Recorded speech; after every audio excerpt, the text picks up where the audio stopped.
an ADHD entrepreneur, I think that chaos is just part of my life sometimes. But I found a lady who actually tames it for a living. Like, people who say, I eat chaos for breakfast. That is Susan. And y'all know me, I had to get her here to talk about it. So, Susan, thanks for joining me. Hi. Good to see you again.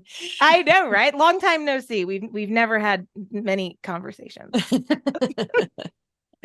So, okay. So I do it again. I'm very much just straight into it. So let's go straight into it. So Let's go for it. obviously, not every entrepreneur is ADHD. A lot of my audience is ADHD, and there is a chunk of people that are. And I would say the word organizations, maybe not our strongest suit.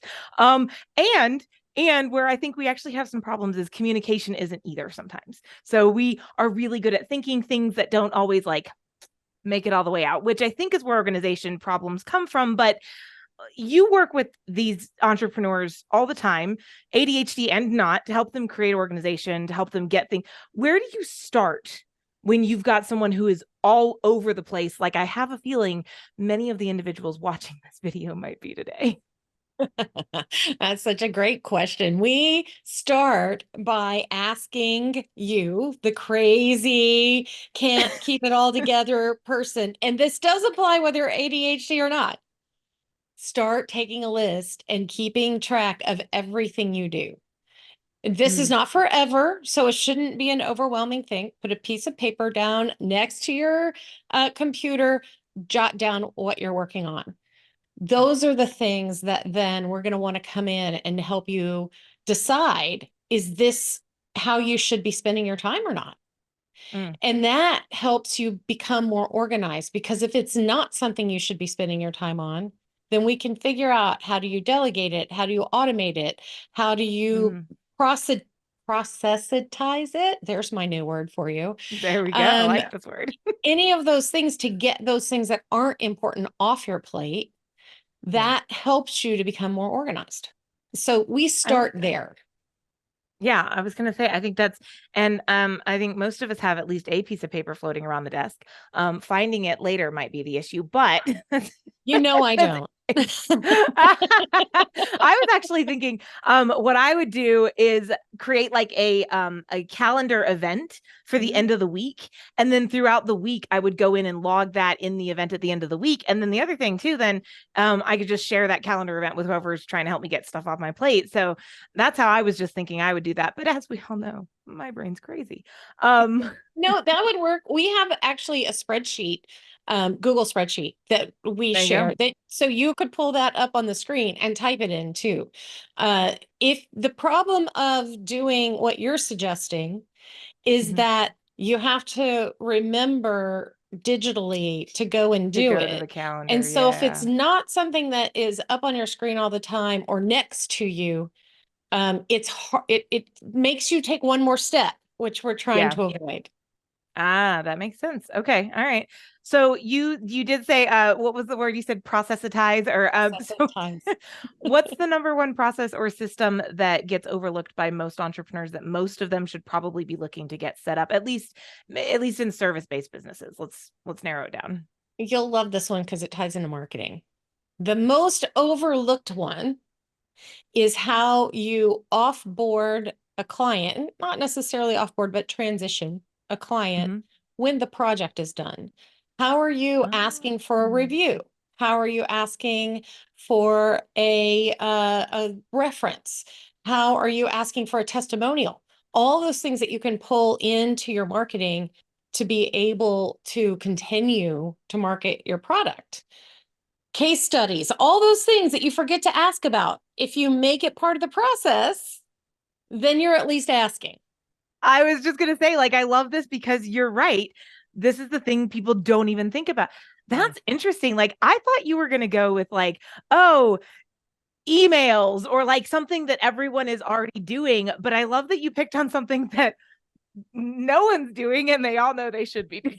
Well, you asked for overlooked. I mean, you're right. I think the most important process that you could really have in your business is offboarding an employee. Notice I didn't say onboarding an employee. Yep. Offboarding the employee, because that can be an emergency. And so you better have your list ready. I love that you're picking on ones that people, and it's the offboarding side. We get so focused on the onboarding clients, onboarding Mhm. people. I see that y'all, this is why we had to get Susan over here. You Okay. gotta finish. That's something. Okay, so Uh-huh. ADHD, that's something we're not necessarily great at. We've Right. got lots of ideas. I love. Okay, so obviously people can reach out to you if they want some help with that. We'll drop contact info below. And I know y'all do consulting on overall systems and organization. I know you can guide implementation. I know you have fractional COO stuff. Y'all also do a lot with project management, and I want to talk about this specifically because I think poor project management is one of the reasons so many businesses struggle with organization. I mean, to your point, the processes you just listed out are to an extent project management, right? It's like Mhm. having what is the project going to look like and then actually getting it executed. So I'm curious, why do you think this is such a big deal for so many of us? And what would you say is one thing that you think, this is a two-part question. I'm sorry. I'm like double teaming you here. Um, let's start with that one. Why do you think so many of us have such a hard time with project management? Let's start there and then I'll follow up. Bottom line is because everybody thinks, oh, I should be able to do that. And just like you wouldn't Oh. say, oh, I got to go code a website, so I'll figure out how to do it. You would never do that. You would go hire someone to code your website. People jump in and believe that they can do project management, but it requires very specific skills. You have to know what you're managing all the time. It is detail oriented. You have to be on all the details. You have to be available a lot of the time to be able to keep people moving because you're facilitating other people doing their work. So if you're a business owner and you're Oh. trying to do your own project management, stop it. It will invade your business so much that you can't do your business. You're just Mm, project managing. So I think that's where it gets off the rails is when people just say, oh, yeah, I can do that. yeah. And now you're just the owner doing one more thing that you're probably not good at. It's funny so I talk all the time about in marketing how marketing is a skill set. We have to develop it. I Mhm. talk, sales is a skill set, leadership is a skill set. I don't think it ever crossed my mind that, like, oh, yeah, project management is a skill set. And that is one that you don't have to develop. I do think most business owners need to be able to market. They need, especially small business owners.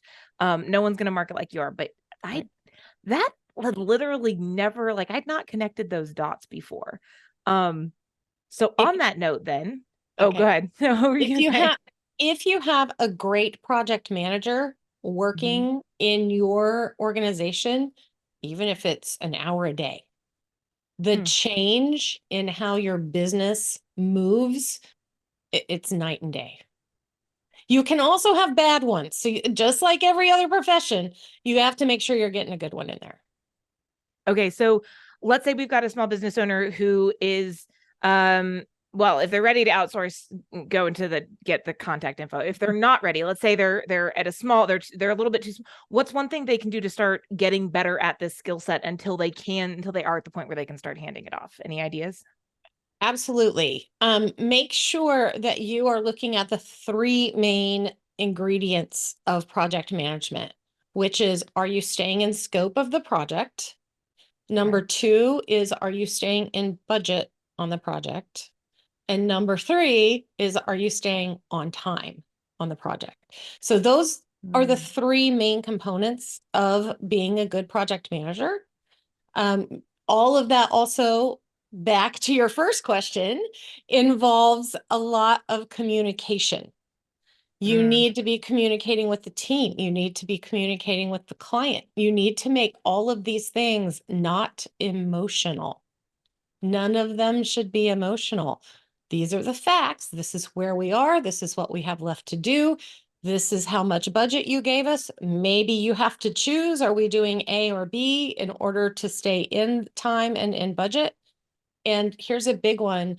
Don't ever assume that because the client asks for it, that you should just do it. You Mm. have to have that communication of, did we scope this? Is it in the budget? Is it on the timeline? Because the client's just going to say, oh, hey, I need this.